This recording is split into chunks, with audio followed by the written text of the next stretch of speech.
Hi everybody. You scratching your head there? I You was were. scratching my eye. It's lockdown day 64, I think, and we've got at least another 3 weeks to go. So that'll be interesting. You'll probably notice something about me today. Well, you probably didn't actually. Just sit in.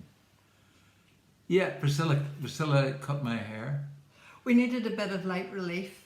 The last time I attempted this was a couple of years ago, and it nearly ended in divorce.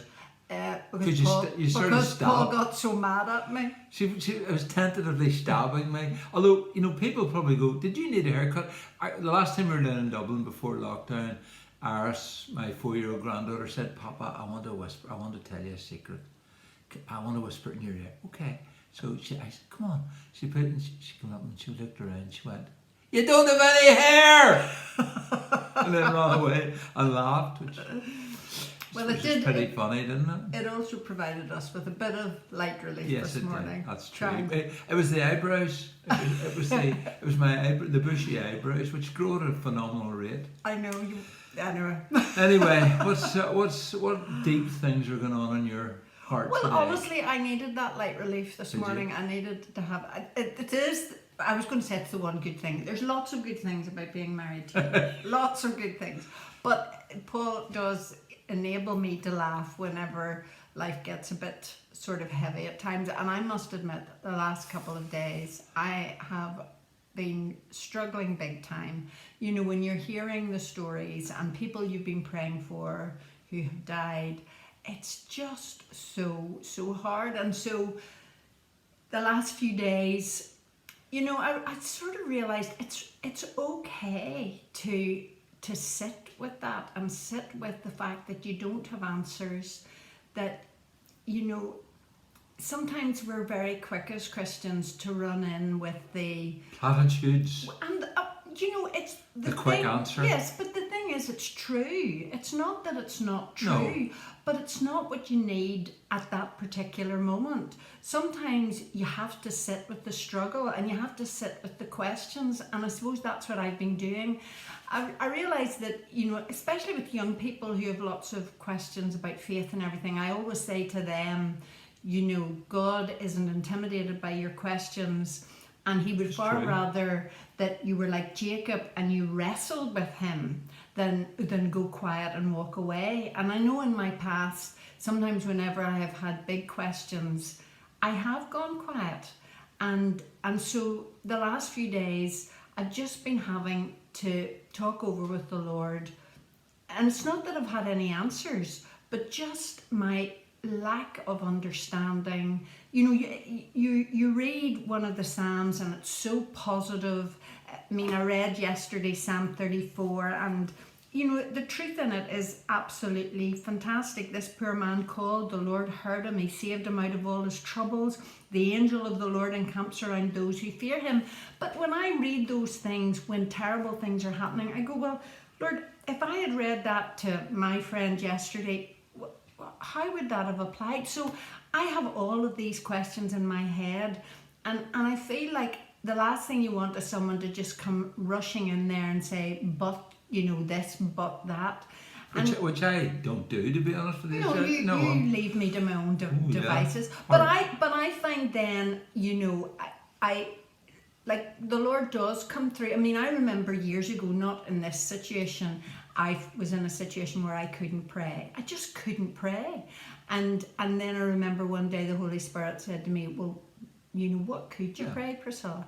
And I ended up saying, the only thing I can pray is the Lord's Prayer.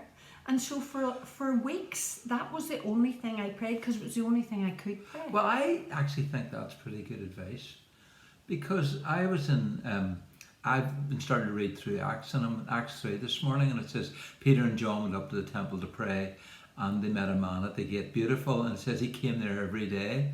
And I was thinking about that whole thing about doing something every day. Whenever I feel like you feel, I like a plan, as you well know, and I just say, look, let's keep doing what I've always done, because You know, that man went every day. And Peter and James had seen him loads of times. Of course, You know, but that day was his day. And I always think if you keep doing what you should do, and you keep doing what God's told you to do, you get a someday. So what I say is, if you do it every day, you get a someday. It's a bit like reading the Bible. Some days you read it and you go, ooh.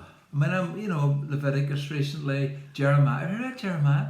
You know, and you go, ooh. But if you do it every day, you get a someday. And so I just find, look, let's keep doing. You know, for me, I like to keep doing what I'm doing, because I know that even when I don't feel it, God's doing something.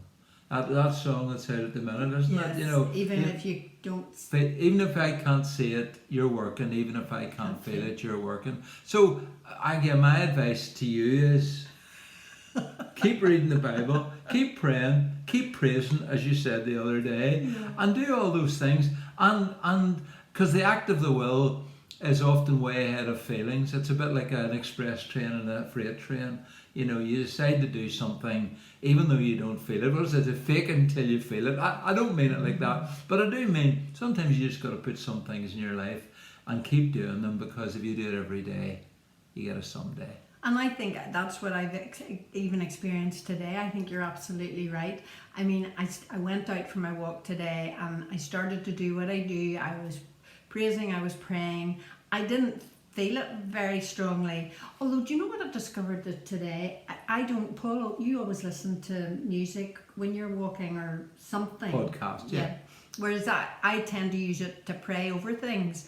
Whereas I was feeling so low this morning, I took my phone and put music on, and I was listening to songs that have like great spiritual truth in them.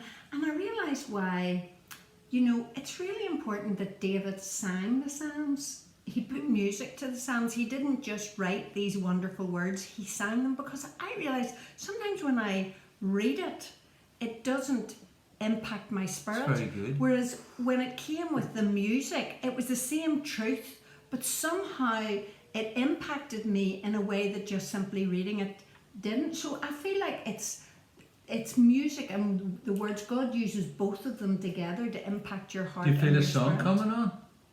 No, just leave it. Actually, and if all that doesn't work, then you could resort to what's behind us here. People have been remarking that there's still the same number of bottles. That's a bit of a show, to be honest with you. She keeps finishing them and putting new ones in. It's true. It's true. I can't deny it. You I can't deny it. Well, you're not a guzzler, but you know, you like a tipple. And you tell the world. Anyway, listen, have a great weekend, and God willing, we'll see you on Monday. Bye. Bye.